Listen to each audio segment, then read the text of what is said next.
Krossfiskar eru merkileg fyrirbæri og það er gaman að finna þá í fjörunni eða að rýna eftir þeim ofan í sjóinn. Þeir virðast sitja kyrrir á sínum stað og ekki líklegir til stórræðana. Það er talið að ríflega 40 tegundir af krossfiskum séu í sjónum hér við land. Hvernig komst hann upp á þetta þarablað þessi? Eða þessi sem rólar sér í 2 þarablöðum? Þeir leyna á sér, krossfiskarnir. Oftast sjáum við krossfiska með 5 arma, en þeir geta verið miklu fleiri. Krossfiskarnir geta líka mist arma, en lifað samt sem áður góðu lífi á meðan nýjir armar vaxa á þá. Þessi tegund heitir sólstjarna eða slöngusól og hefur yfirleitt 9 arma. Krossfiskarnir ná sér í skeljar og éta úr þeim fiskinn. Kúfskel hefur grafið sig í sandbotninn og síjar fæðu úr sjónum. Skeldýr eru aðalfæða krossfiska, einkum samlokur.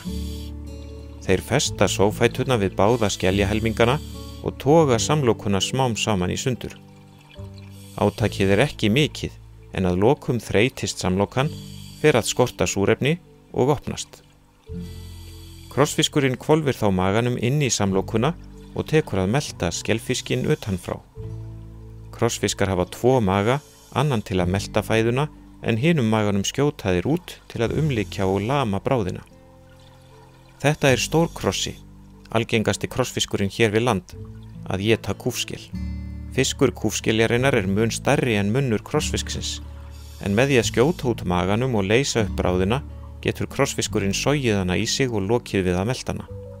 Ef við tökum upp krossfisk sem heldur bráð sinni í heljargreipum, snúum honum við og slítum af honum bráðina, getum við séð hann með magan úti.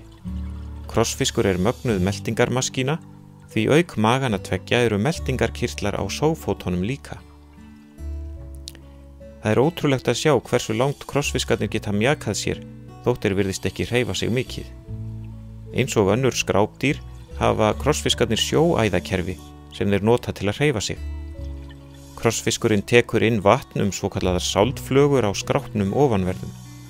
Vatnið streymir að hringgangi sem liggur utan munn dýrsins og út í ganga í örmum þess.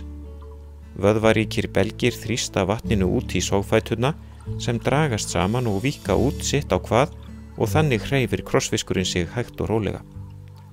En sófæturna getur hann líka notað til að opna skeljar eða skríða upp snarbratta veggi. Krossfiskar eru nautsterkir og þeir eru með stærstu hryggleysingjum sem finnast. Kemst þótt hægt fari.